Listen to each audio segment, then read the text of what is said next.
দর্শক, কথায় আছে মুখে মধু অন্তরে বিষ। মুখে মধু নিয়ে ২০ ঢালা দুই বাপ বেটা ৪২০, ২০-২০ 40 আর দুজন মিলে ৮৪০। এমন দুই প্রতারক পিতাপুত্রের ভয়ঙ্কর প্রতারণা নিয়েই আমাদের নতুনভাবে যাত্রা শুরু। ক্রাইম এডিশন টিমের প্রথম অনুসন্ধান, বাপ বেটা ৮৪০।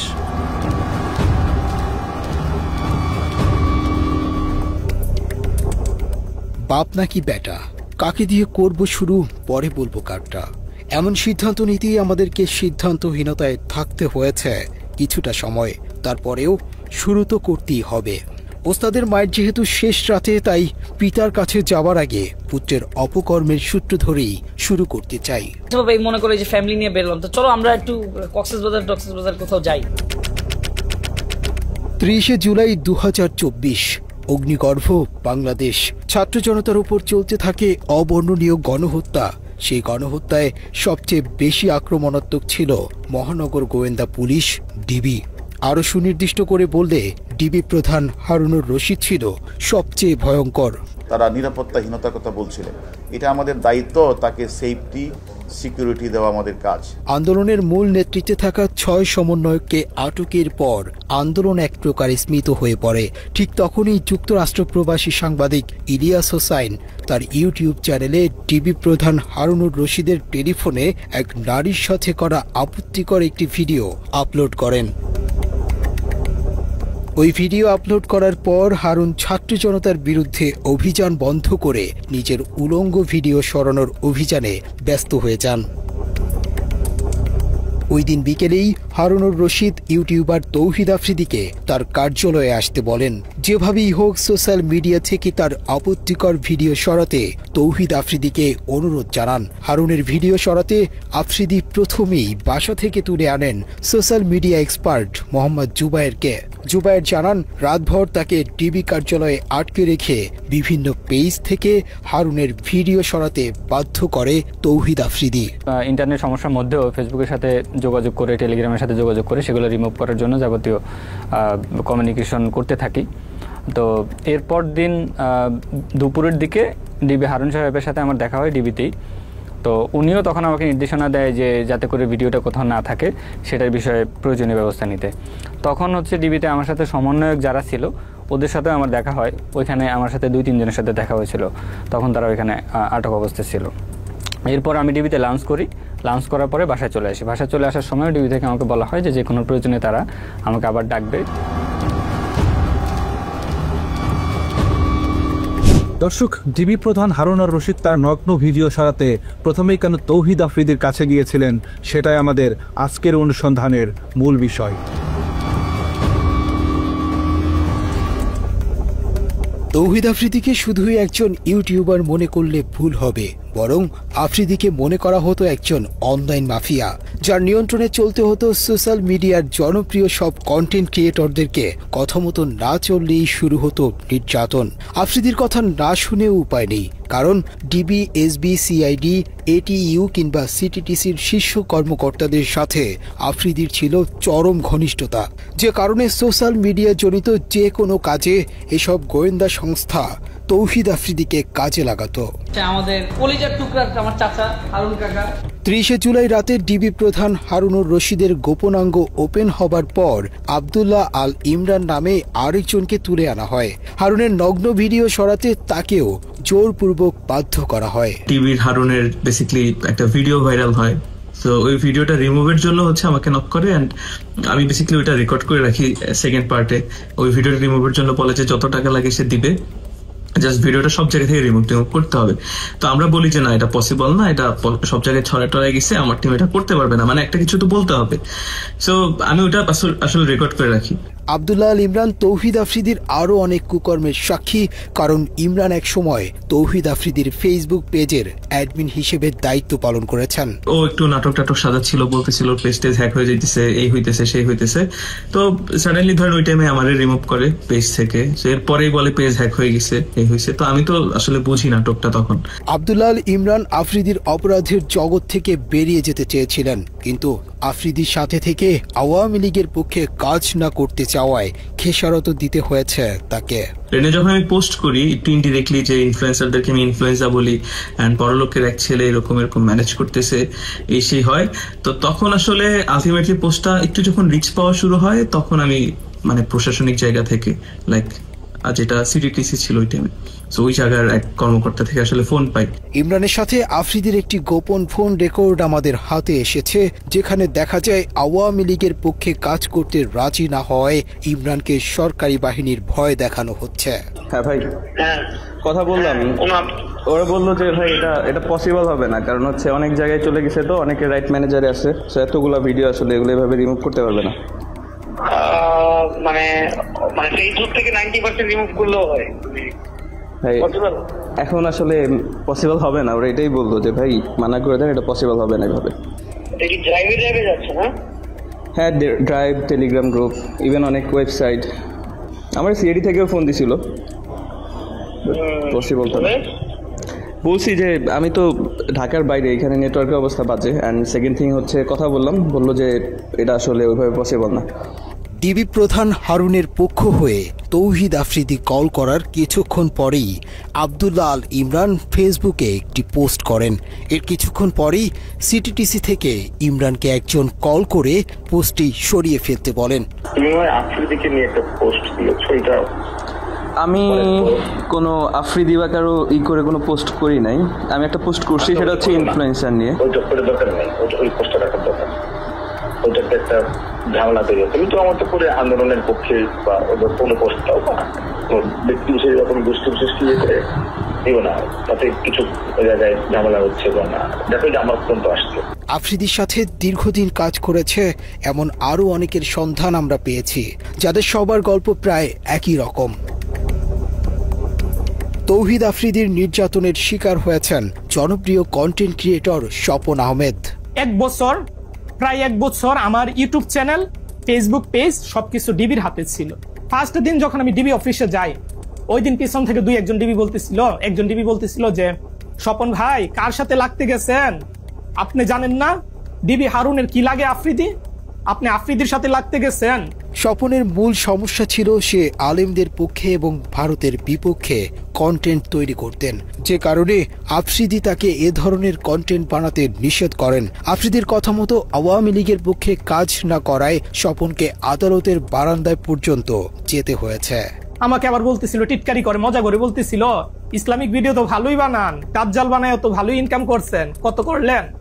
ভাই ওই সময় যে আমার যে পরিমাণ রাগ উঠছে রে ভাই, কিন্তু কিছু করতে পারি না। এই মামলা কোর্ট থেকে সমাধান হয়, যে বিষয় নিয়ে আমাকে মিথ্যা মামলা দেওয়া হয়েছে ওইটার সাথে আমার চুল পরিমাণ কোনো চিহ্ন পাই না।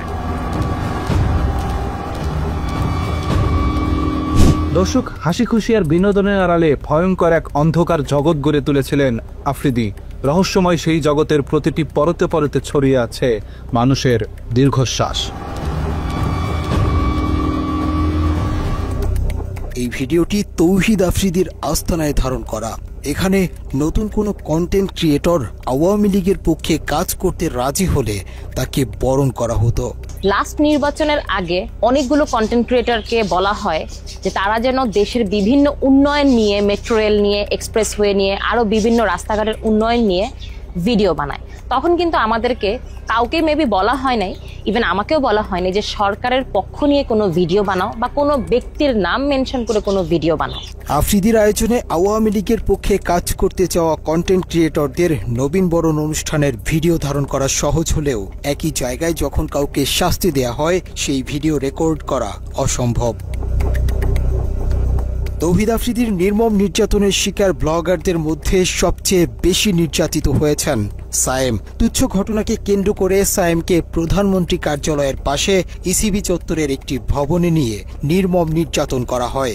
আজকে ওঠার মতো তথ্য হলো, নির্যাতনের সময় আফ্রিদির সাথে একজন ব্রিগেডিয়ার জেনারেল সহ আরো ঊর্ধ্বতন অনেকে উপস্থিত ছিলেন। ও এখানে পায়ের উপর পা তুলে বসে হচ্ছে একটা বেনসন সিগারেট চাইলো, সিগারেট ধরায়া বলতেছে ভাই এবার বিচার করেন। তো ওইখানে ব্রিগেডিয়ার জেনারেল কবির থেকে স্টার্ট করে কয়েকজন ছিলেন এবং ওখানে বলতেছিলেন যে বাকি এটা হচ্ছে ইসিবি চত্বরের ওয়াসি টাওয়ার, মানে বেধড়ক মারধর স্টার্ট করে আফ্রিদি নিজে। ও এক হাতে সিগারেট খাইতে থাকে আর এক হাতে আমাকে ঠাস ঠাস করে প্রায় মানে আমি তো গুনতে পারি নাই, কারণ আমি তো অনেক মারধরের শিকার হয়েছি, প্রায় 30 থেকে 35টা থাপ্পড়ও আমাকে মারে খুব জোরে জোরে। আর আমি স্টিল বসেছিলাম, যে আসলে মানে আমাকে বসাই রাখছিল এরকম একটা চেয়ারের মধ্যে যে আমার আসলে নড়াচড়া করার কোনো ওয়ে ছিল না। অ্যান্ড তখনই বুঝতেছিলাম যে এই পুরো অফিসটা আসলে ওর আন্ডারেই চলে, কারণ যেখানে বসে ও সিগারেট খাচ্ছে, মেজরের সামনে ও সিগারেট খাচ্ছে, পরিচয় দিচ্ছে ব্রিগেডিয়ার কবির, সেখানে প্রাইম মিনিস্টারের সাথে ছবি, এন্ড আমাকে বলতেছে এখানে অনেক এমপিরা এসে মারধরের শিকার হয়, মাইক খেয়ে যায়, এরপরে ওদের শিক্ষা হয়, আর যদি শিক্ষা না হয় তাহলে গুম করে দেওয়া হয়। তো এরপর থেকে আসলে আমরা জিম্মি হয়ে যাই যে ও তো এরকম একটা বাজে ভিডিও আমাদের করে রাখছে। সরকারি বাহিনীর কর্মকর্তাদের সামনে আফ্রিদি সায়েমের মাথায় পিস্তল ঠেকিয়ে গুম করে ফেলার ভয় দেখায়। তোকে এখন গুম করে দেওয়ার, তোর লাশ কই পড়বে এটা তোর মা বোনও খুঁজে পাবে না, তোর তো বাপ নাই, তুই তো বুঝবি না, তোর মা বোন তোরা হারাইলে বুঝবে, তুই যাই হবে তোর সাথে এটা তুই সহ্য করে নিস।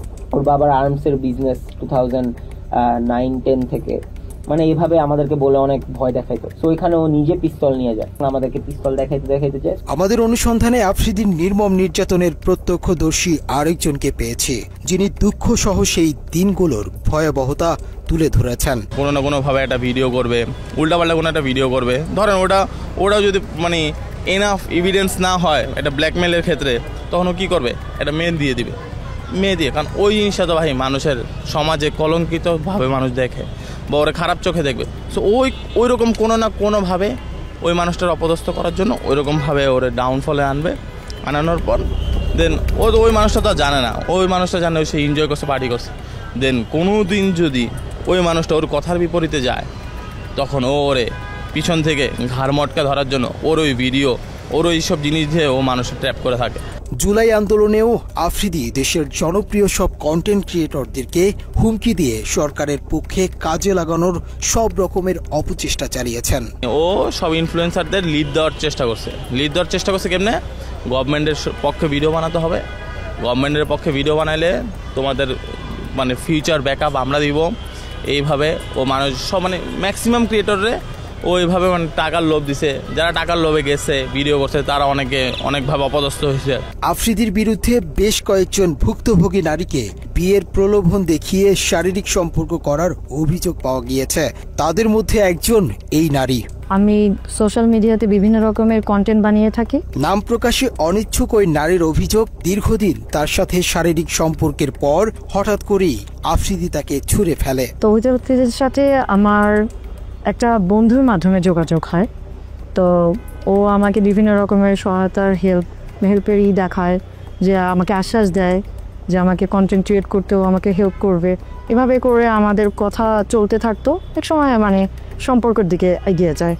ভুক্তভোগী ওই নারী শেষ পর্যন্ত চেষ্টা করেছিল আফ্রিদির সাথে সংসার করবার, কিন্তু টিভি অফিসে ডেকে নিয়ে তাকে গায়েব করে দেওয়ার হুমকি দেয়া হয়। তারপর আফ্রিদির সাথে সংসারের স্বপ্ন শেষ হয়ে যায় তার। সবশেষ আফ্রিদির সাথে তার সম্পর্কের বিষয়টি সোশ্যাল মিডিয়াতে প্রকাশের হুমকি দিলে আফ্রিদি তাকে উল্টো হুমকি দেয় মুনিয়ার মতো পৃথিবী থেকে সরিয়ে দেয়ার। আমি জানতে পারি যে বিভিন্ন মেয়েদের সাথে ওর সম্পর্ক আছে, ইভেন মুনিয়া নামে যে একটা মেয়ে আছে ওর সাথে ওর সম্পর্ক।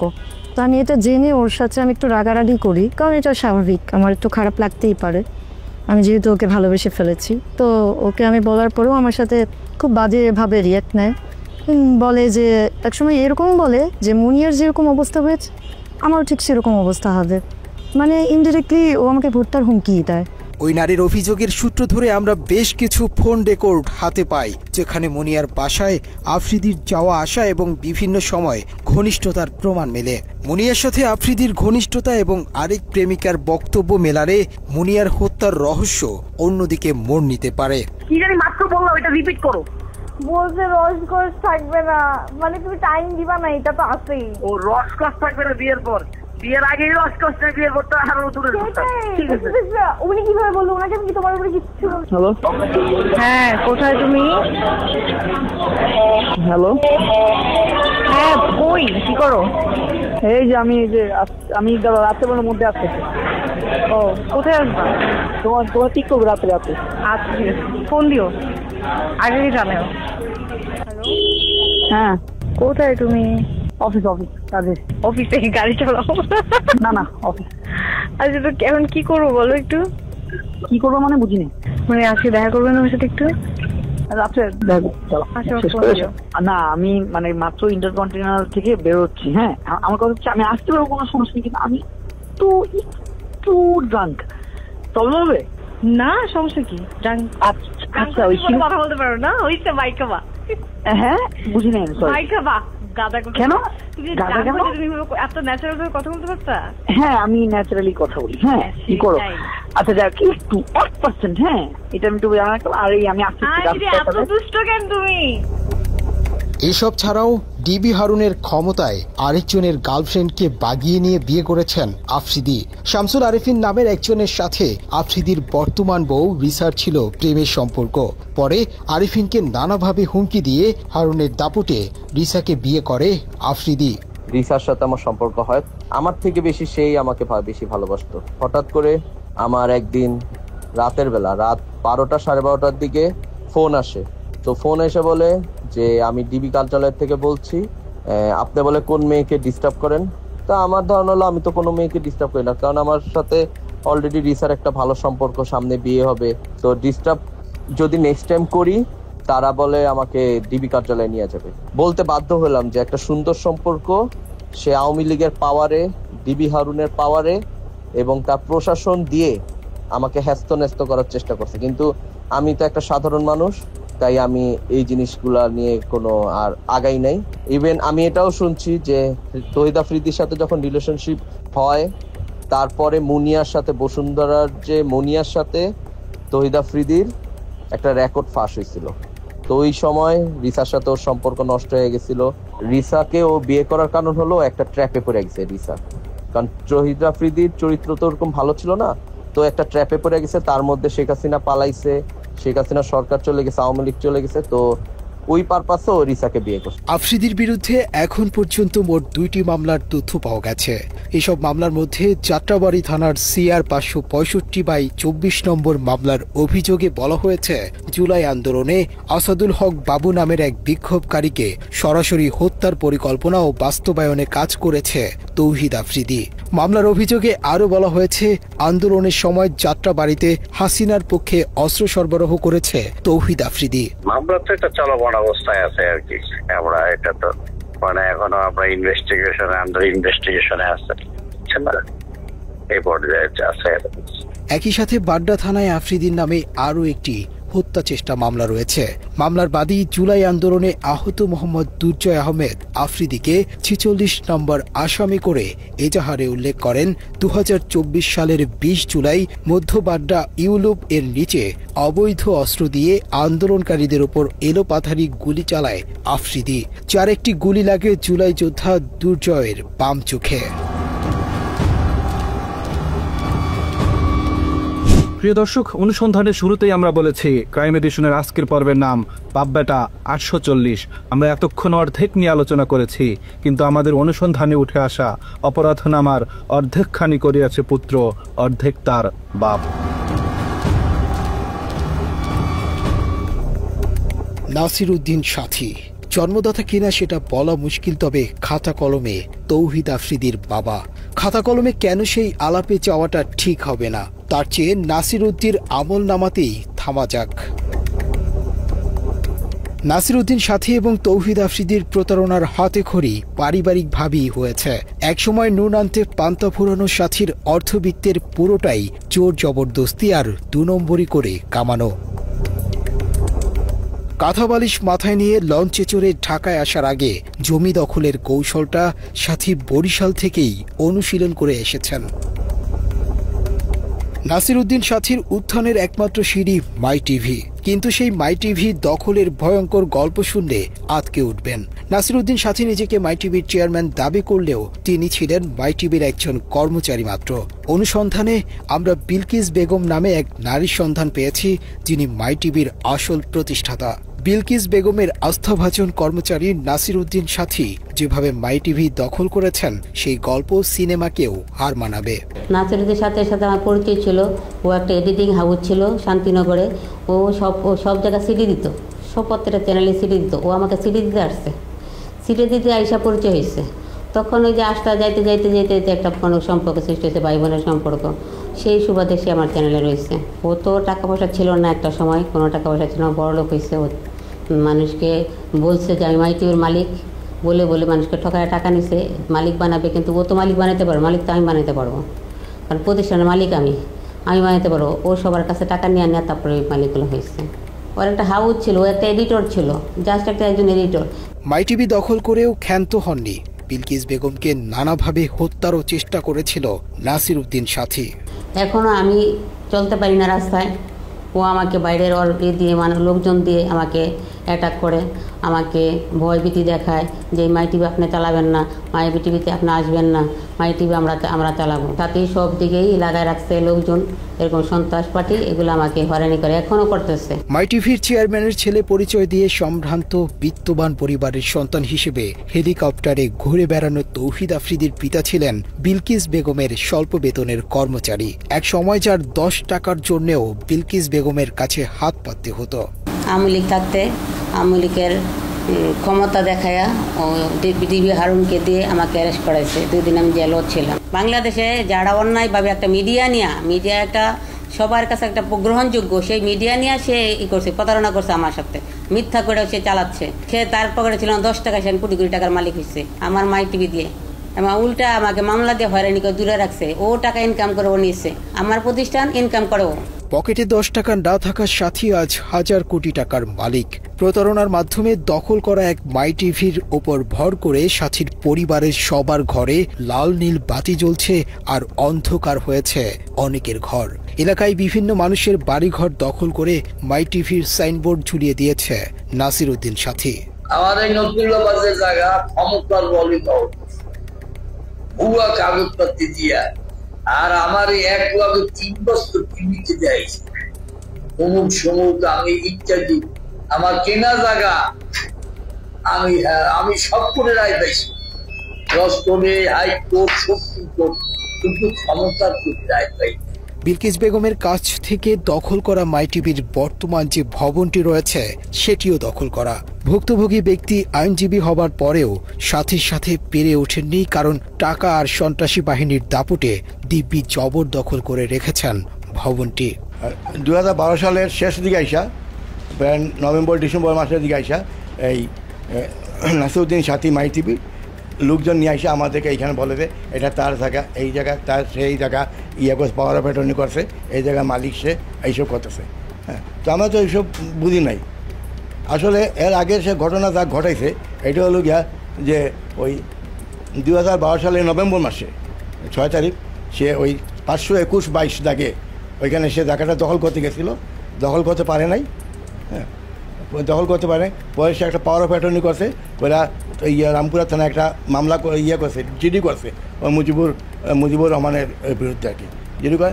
এরপরে এসে সে পরবর্তী মাসে এসে আমাদের বাড়ির জায়গাটা দখল করছে। প্রশাসনের নাকের ডগায় এরকম একটি ভবন দখল করে টিভি স্টেশন দিয়ে বসলেও কেন সরকারের কোনো ভ্রুক্ষেপ নেই তা নিয়েও রয়েছে অনেক প্রশ্ন। আইন বহির্ভূতভাবে ওনার দুর্বলতার সুযোগই হোক আর পারিপার্শ্বিক বেআইনি ক্ষমতা ইউজ করেই হোক, ওনাকে তা ওনার প্রকৃত প্রতিষ্ঠান থেকে দূরে সরিয়ে রাখা হয়েছে। যারা ওনাকে দূরে সরিয়ে রেখেছে সেটা লিগালি, লফুলি কোনো রাইটস তাদের নেই। এই যে মাই টিভির ওনার যে লিগাল ডকুমেন্টস আছে সেটার আলোকে অনারেবল হাইকোর্টে স্টে অর্ডার করে ওইটা যে প্রকৃত মালিক, যে রিয়েল অনারশিপ যার রয়েছে, তার হাতে ফিরিয়ে দেওয়ার একমাত্র পন্থা। অভিযোগের প্রেক্ষিতে ক্রাইম এডিশন টিম মাই টিভির দখল করা ভবনের ভিডিও ধারণ করতে গেলে সাথীর সন্ত্রাসী বাহিনী আমাদেরকে জোর করে ভবনের ভেতরে নিয়ে আটকে রাখার চেষ্টা করে। নর্মালি আপনি কোনো লোগো বা ছবি, বিল্ডিংয়ের ছবি তুলতে আদৌ কোনো আইনগত কোনো বাধা নেই। এটা বিল্ডিংয়ের বাইরে থেকে ছবি আমি রাস্তা থেকে তুলব, বা আমি এটা শুধুমাত্র একটা সংবাদ শিরোনাম বা যে কোনো কারণ হোক আমি এটা তুলব, সে জায়গায় এটা বাধা দেওয়ার আসলে আইনগত বিধান তাদেরও নাই। যদি না তাদের কোনো নিষেধাজ্ঞার কোনো সাইনবোর্ড অথবা কোনো নিষেধাজ্ঞার কোনো রুলস দৃশ্যমান না থাকে, কোথাও থাকতে হবে যে এটা এই ছবি তোলা যাবে না, এটা রেস্ট্রিক্টেড এরিয়া, এটা তোলা যাবে না এবং এই ছবি পাবলিশ করা যাবে না, থাকতে হবে। যদি না থাকে তাহলে বাধা দেওয়ার কোনো সুযোগ নাই। যদিও পরিচয় জানার পর ভোল পাল্টে ফেলে মাই টিভি কর্তৃপক্ষ। কি হয়েছে ভাই, আপনি আমাদের লোকজনদের নিয়ে আটকায় রাখছেন, ঘটনা কি ভাই? ভাই প্রথম কথা হচ্ছে আপনি না এই মাঝখানে এরা যে আসছে এগুলো জানি না। ও আমার এলাকার ছোট ভাই হয়, নিচে আমি হঠাৎ করে শুনলাম যে ফুটেজ নিচ্ছে। তারপরে আমি বললো যে একজন ফোন করে বললো, মানে আমি মানে একদম কি বলে কোড আনকোড বলি, মানে আমার জায়গা থেকে আমি অ্যাসাইনমেন্ট করতেছিলাম কালকে। তো ওর নাম বললো, তোমার একদম কি জানো যে মুনতাসির একজনের ফুটেজ নিচ্ছে, আপনার কথা বললো যে আপনি আপনাকে নাকি চেনে। তার বললাম হ্যাঁ ওর সাথে তো কথা হয়েছে, ওই বললাম আছে থাকলে চা খাওয়ার বলতে চা খেয়ে যেতে বলছে। দর্শকদের ওইখানে গেলে চা খাওয়াইতে ভিতরে নিয়ে যাইতো, 3-4 ঘন্টা আটকায় রাখতো, এগুলি ভাই আমরা জানি। কিন্তু কথা হলো মাই টিভির কাছে আমরা এটা মানে আশা তো করি না, এটা মাই টিভির দিয়ে সম্ভবও না। দর্শক, মাই টিভির চেয়ারম্যান নাসিরউদ্দিন সাথী অন্যায়ভাবে দখল করা ভবনের মতো সারা দেশে সম্পদের পাহাড় গড়েছেন। যে সম্পদ অর্জনে আলাদিনের চেরাগের মতো পাশে ছিল লিটন আর মুজিব নামে সোনার ডিম পাড়া 2 হাঁস।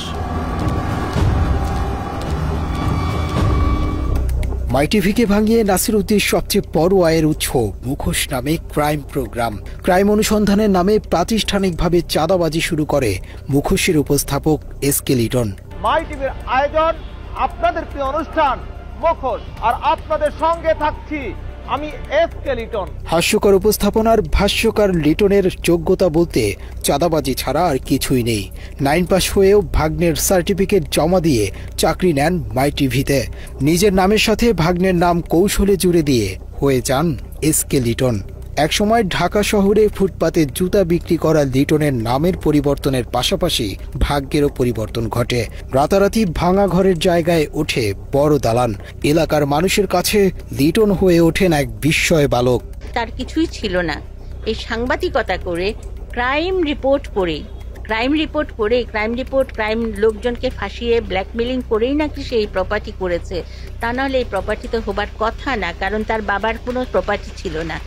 এসকে লিটন আওয়ামী লীগ আমলে আওয়ামী লীগের ক্ষমতা কাজে লাগায় সে হাজার হাজার কোটি টাকার মালিক হয়েছে। এসকে লিটন 15 থেকে 20 বছর আগে সে হচ্ছে গিয়ে তার বাসায় ভাত হইতো না, তার বাপ ভ্যান চালাতো। উপরতলায় এসে দোতলায় বসে থাকে, তার ম্যানেজার দিয়ে কথা বলায় আলম আছে, তার ছোট ভাই বকুল আছে, তারা বিভিন্ন হুমকি ধামকি দেয়, বলে তোকে গোডাউনে আটকে রেখে দেবো, তোর কোন বাপ আছে ডেকে আন, তো কিডা আছে যা পারিস তাই করে নে। নিজের নামের পাশাপাশি মাই টিভির মালিকের নামেও করতে থাকেন একের পর এক সম্পদের পাহাড়।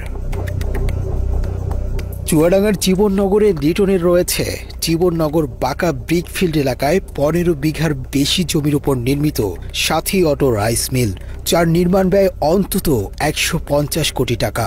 এই মিলের ভেতরেই রয়েছে 100 গরু ধারণ ক্ষমতার একটি খামার।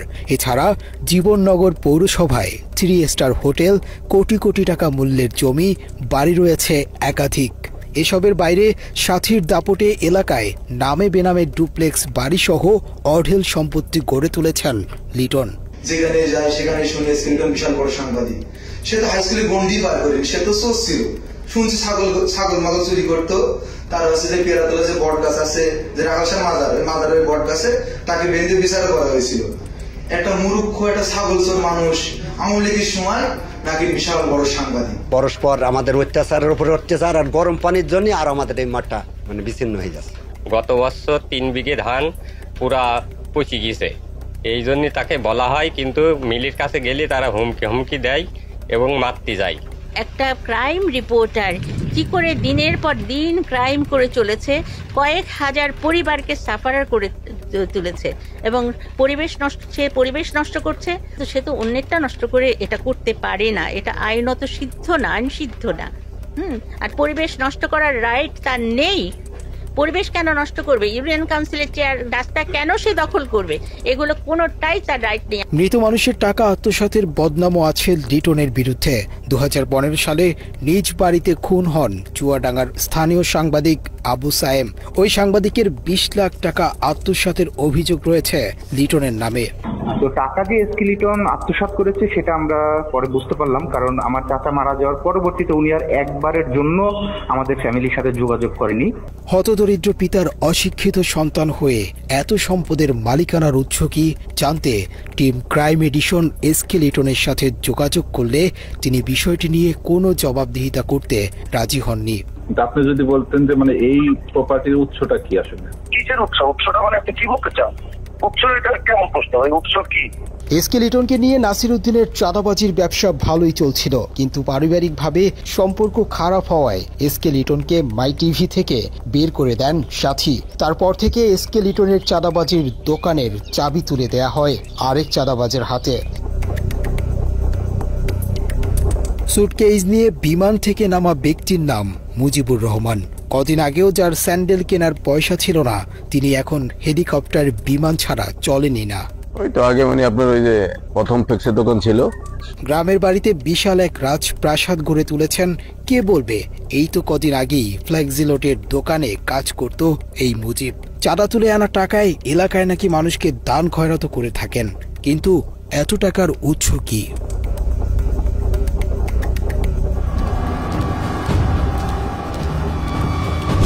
প্রিয় দর্শক, অভিনব প্রতারক নাসিরউদ্দিন সাথী এবং তার কুপুত্র তৌহিদ আফ্রিদি সম্প্রতি শিক্ষার্থী হত্যা চেষ্টা মামলায় আটক হয়েছেন, কিন্তু আটকে রাখা যাবে কিনা বলা মুশকিল, কারণ আইন তার নিজস্ব গতিতে চললেও সাথী এবং আফ্রিদি মনে করেন তাদের গতি আইনের চেয়েও অনেক বেশি। জেলে ঢোকার আগেই তারা বের হবার দরজা খুলে গেছেন। নাসিরউদ্দিন সাথী এবং তার ক্রাইম পার্টনার পুত্র যাত্রাবাড়ি থানার হত্যা মামলা থেকে বাঁচতে সূক্ষ্ম এক পরিকল্পনা সাজিয়েছিল। সাথীর ব্যক্তিগত আইনি পরামর্শককে তিনি মানবাধিকার সংস্থার আইনজীবী সাজিয়ে বাদীর কাছে পাঠান। মামলার বাদীকে বিনামূল্যে আইনি সহায়তা দেওয়ার কথা বলে আফজাল হোসেন নামের ওই আইনজীবী মামলাটি বাগিয়ে নেয়। তারপর থেকেই ওই আইনজীবী নাসিরউদ্দিন সাথী ও তার ছেলেকে মামলা থেকে বাদ দেওয়ার জন্য বাদীকে নানাভাবে ম্যানেজের চেষ্টা করতে থাকেন। এগুলো শোনার পর বলে ঠিক আছে, যা হয়েছে আপনারা আমাকে সহযোগিতা করেন।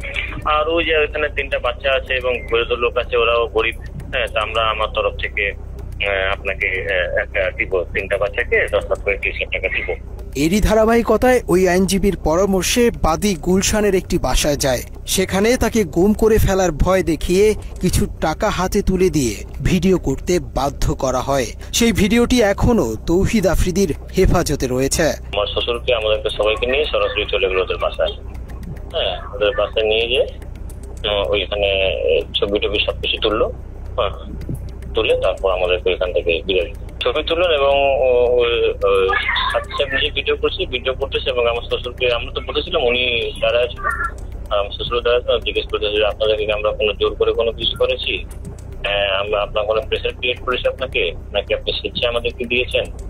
আমার শ্বশুর কি বলবো, উনি বললেন না আমি তো স্বেচ্ছায় দিয়েছি, হ্যাঁ আমরা আপনাকে কোনো অত্যাচার করছি না, কি আপনাকে প্রেসার দিয়েছি, এই ধরনের আর কি কথাবার্তা বলে আচ্ছা ঠিক আছে। গুলশানের ঘটনার পর ওই আইনজীবীর আসল পরিচয় জানতে পেরে বাদী তার মামলাটি অন্য আইনজীবীকে দিতে চাইলেও সে এনওসি দিতে গড়িমসি করে। আমরা জানতে পারি যে আমাদের পক্ষের উকিল নাকি আসামি পক্ষে হয়ে কাজ করতেছে। পরে তখন আমরা যখন বলি তো ওনাকে, তখন ওনার সাথে আমাদের অনেক তর্কাতর্কি হয়। এক পর্যায়ে আমরা বলি যে আমরা আপনার কাছে আর মামলাটা রাখবো না, আপনার কাছে মামলাটা রাখা মানে আমাদের মামলাটা নষ্ট হয়ে যাওয়া। তখন আমরা যখন মামলা এনওসি চাই, তখন আমাদেরকে সে এনওসি দিতে না করে, যে এনওসি সে দিবে না। যদি আমাদেরকে একান্ত এনওসি নিতে হয় তাহলে আসামি পক্ষের সাথে কথা বলতে হবে। এমনকি বাদীপক্ষ আফজালের কাছ থেকে এনওসি নিতে গেলে তিনি বলেন মাই টিভি থেকে এনওসি আনতে। ওনারা মনে হয় আপনার কাছ থেকে এনওসিটা চেয়েছিল আর কি। হ্যাঁ জি, তখন আপনি বলছিলেন যে এই বিষয়ে কথা বলতে, এই জন্য আমি কল দিলাম যে আপনি এনওসিটা আপনি কবে নাগাদ দিচ্ছেন। এটা ব্যাপার হলো কি, আমার সাথে কথা বলে আসলে খুব বেশি একটা সুবিধা হবে না, কারণ হচ্ছে এটা ডিল করে হচ্ছে মজিবের সাথে একটু কথা বলেন, সেটা বেটার হবে। মজিব হলো মাই টিভির। তো ভাইয়া এখানে তো কেস তো আর মাই টিভির না, কেস তো এখানে জয়নাল আবেদিনের, আমার মাই টিভি এখানে আসামি না। এখানে কয়েক দফা এনওসি দেওয়ার কথা বলেও প্রতারক আইনজীবী আফজাল বাদীপক্ষকে সেটি দেয়নি এখন পর্যন্ত। আইন অনুযায়ী ধরেন বাদীপক্ষ এখন আপনাকে চাচ্ছে না আপনার কাছ থেকে মামলাটা অন্য একজন আইনজীবীকে দিবে, সেই ক্ষেত্রে এই এনওসিটা নেওয়ার ক্ষেত্রে মানে কোনো প্রতিবন্ধকতা আছে নাকি? এটা কি মানে জটিলতা আছে কোনো? না না না, জটিলতা নাই। যদি না চায় সেই ক্ষেত্রে অন্য যে কেউ ওকে দিয়ে পড়াইতে পারবে, কোনো সমস্যা নেই। এখন আপনি ওদেরকে বললে চায়, কোনো সমস্যা নেই। সেই ক্ষেত্রে আপনার কালকে ফোনে কন্ট্যাক্ট করুক। আর আপনার ধরেন শুক্র শনি তো অফ থাকে, রবিবারে অ্যাভেলেবেল থাকবো আর কি কোর্টে। ওই যে আপনি বলছিলেন আর কি, ওই যে এনওসি নেওয়ার জন্য কবে আসতে বলবো আপনাকে কল দিতে, আর কি এই জন্যই কল দিলাম আর কি।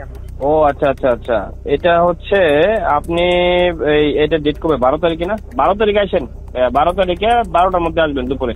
তবে মামলার এনওসি চাওয়ার তথ্য প্রমাণ থাকলেও আফজল হোসেন বলেন তার থেকে কোনো ছাড়পত্র চাওয়াই হয়নি কখনো। বাদী পক্ষ আমার কাছে সরাসরি ছাড়পত্র বলতে এনওসি আর কি, নো অবজেকশন সার্টিফিকেট, এইটা চাই নাই। ইতিমধ্যে তারা অন্য আইনজীবীর কাছে ছিল, তার কাছ থেকে এনে আমাকে এনওসি দিয়েছে। এখন আমি কন্টিনিউ করছি আপনার ডিসেম্বর থেকে এই পর্যন্ত। এখন বাদীপক্ষ যদি মনে করে, বাদীপক্ষ বলতে জয়নাল আবেদিন সাহেব যার ছেলে মারা গিয়েছে, সে যদি মনে করে যে আমার চেয়েও বেটার অথবা বেটার সার্ভিসের জন্য অন্য কোনো আইনজীবীকে দিয়ে পরিচালনা করবে, মামলা অন্য কাউকে দিয়ে পরিচালনা করতে ইচ্ছুক, তাহলে যে কোনো সময় আসলে তারা এনওসি নিতে পারে, ওইটা কোনো সমস্যা নেই। নিজেদের আইনজীবী দিয়ে বাদীর মামলা পরিচালনা করে তারা মামলা থেকে অব্যাহতি পাবার সব পরিকল্পনা বাস্তবায়ন করে। সেই সাথে নুরুল হক নূরকেও মোটা অঙ্কের টাকার বিনিময়ে তাদের বাগে নেয়। অনুসন্ধানে আমরা রাহি নামের আরেকজন জনপ্রিয় কন্টেন্ট ক্রিয়েটরের সাক্ষাৎকার নিয়েছি, যাকে গত 3 মাস আগেও ডেকে নিয়ে নির্যাতন করা হয়।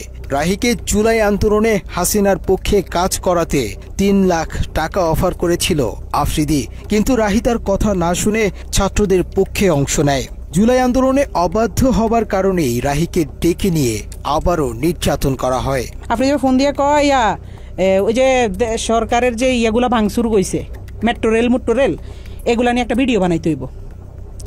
এ কথা বলে আমারে বলতে যে তোলাই ভাইয়া কিছু টাকা পাঠাইতেছি, তো হে তো যেটা বলে আমরা তো ভয় পাই। আমি কিন্তু হেরে বাঘের মতো ডরাই। আমি না, আমাদের টিমের সবাই তার বাঘের মতো ডরায়, কারণ মানে সে অন্যরকম মানুষ ভাই। সে ক্যামেরার ভিতরে একরকম, কিন্তু ক্যামেরার বাইরে খুব ডেঞ্জারাস একটা লোক। তারা কিন্তু সবাই ভয় পায়। ইউটিউব ইন্ডাস্ট্রিতে একটা টাইমে তার সবাই বাঘের মতো ভয় পাইতো। সবাই তার অফিসে ডাকাইতেছে, যারা আমরা টিমের যারা মানে ছাত্র আন্দোলনের সময় তার বিপক্ষে চলে গেছিলাম। তার বেল্টের বাড়ি আমার তো বেশি কেউ খায়নি, তো বেল্ট খুইলা আমার কুত্তার মতো পিড়াইতো। এই সময় তাকে ভিডিও কলে একজনের সাথে কথা বলিয়ে দেয়া হয়, যাকে বাংলাদেশের ভবিষ্যৎ প্রধানমন্ত্রী হিসেবে তার সাথে কথা বলানো হয়। 2-3 মাস পরে হয়তো বা তার মাথাতে আবার ঢুকছে যে রাই কি কারো লগে আবার কিছু কইয়া লাইনি। হ্যাঁ, রাইরে আবার একটু দমক দিতে হইব। কেমনে বড় একটা নেতার সামনে হয়তো ফোন টোন দিলে আমি একটু ডরাই যাই। আমি তো ডরাইলে আসলে আমি কিন্তু ভয় পাই। তো হঠাৎ একদিন রাইতে আমি নোয়াখালী 10:30-11টার দিকে হঠাৎ একটা ভিডিও কল, তো ওই দাফে দিয়ে এই তো আবার তলপেটে কামড় দিয়েছে। আল্লাহ এতদিন পর হঠাৎ কল দিয়ে আবার কি জানি কি কয়, হঠাৎ ফোন দিয়ে কয় শুন তোর লগে একজনের সাথে একটু কথা বলাই দিবে, বুঝছস রাহি? পর আমি কই জি ভাইয়া, কোনো সমস্যা নেই বলেন। পরের দিন দেখলাম হঠাৎ করে বিপিনুর ভাইয়ের সাথে আমার কথা বলাই দিছে ভিডিও কলে। আমার কইতেছে একজনের সাথে তোর কথা বলাই দিব, সে কিন্তু নেক্সট বাংলাদেশের অনেক বড় মাপের একজন কেউ হবে, প্রধানমন্ত্রী বা মানে ভালো একটা পদে যাবে। তো পরে দি আফ্রিদি ভাইকে বুঝছি তো তোর ভাইয়ের অবস্থানটা? আমি কি জি ভাইয়া বুঝছি। পরে কথা সাবধানে থাকিস, ঠিক আছে? আমি কি জি ভাইয়া ঠিক আছে। শুধু বুঝাইছে যে তার লগে বিশাল বড় বড় হাত আছে, এই জন্য সে দেশে খুব রিল্যাক্স আছে, মানে বুঝাইছে এটা। তৌহিদ আফ্রিদি 5 আগস্টের পর দেশ ছেড়ে পালিয়েছিল। এরপর আসামি হয়েও আইনজীবী দিয়ে বাদীর মামলা পরিচালনা করা এবং নুরুল হক নূরকে নিজেদের পকেটে নেয়ার পরেই আফ্রিদি সাহস করে আবারও দেশে ফেরেন। 5 আগস্টের পরে 2 মাস 3 মাস সে আসে নাই। তখন আলহামদুলিল্লাহ বলছিলাম যে আল্লাহ সে না আসুক, সে তার মতো থাকুক, আমরা আমাদের মতো থাকি। আমরাও তার কাছে যাইতাম চাই না, সেও আমার কাছে না আসুক। যে মানুষ 5 আগস্টের পরে আইসা দেশে স্টে করছে, সুন্দরভাবে থাকছে, আল্লাহ তো আপনার সুযোগ দিছে, কিন্তু না আপনার ভিতরে তো ওই মনুষ্যত্ব না। আপনি শুধু রিভেঞ্জ, কারে কারে ধরবেন, কারে কারে মারবেন, কারে কারে কি করবেন, আপনার মনের মধ্যে শুধু এইসব হারামি। আল্লাহ কি আমরা ছাড় দিব? এসব কারণে তো আল্লাহ মানে ছাড়ে না। এভাবেই বাপ বেটা মিলে তিলে তিলে গড়ে তুলেছেন অপরাধের এক ভয়ঙ্কর সাম্রাজ্য। আমরা বৈষম্যহীন স্বাধীন এই দেশে এরকম অপরাধীদের দৃষ্টান্তমূলক শাস্তি দেখতে চাই। বাবার টেলিভিশনকে কাজে লাগিয়ে আর কোনো পুত্র যেন তৌহিদ আফ্রিদির মতো ভয়ঙ্কর অপরাধী হয়ে উঠতে না পারে। দর্শক, আজ এ পর্যন্তই। আবারও দেখা হবে ক্রাইম এডিশনের নতুন কোনো পর্ব নিয়ে। বাংলা এডিশনের সাথেই থাকুন। অন্ধকারে আলো খুঁজতে আমরাও আছি আপনাদেরই সাথে। ভালো থাকবেন সবসময়। আল্লাহ হাফেজ।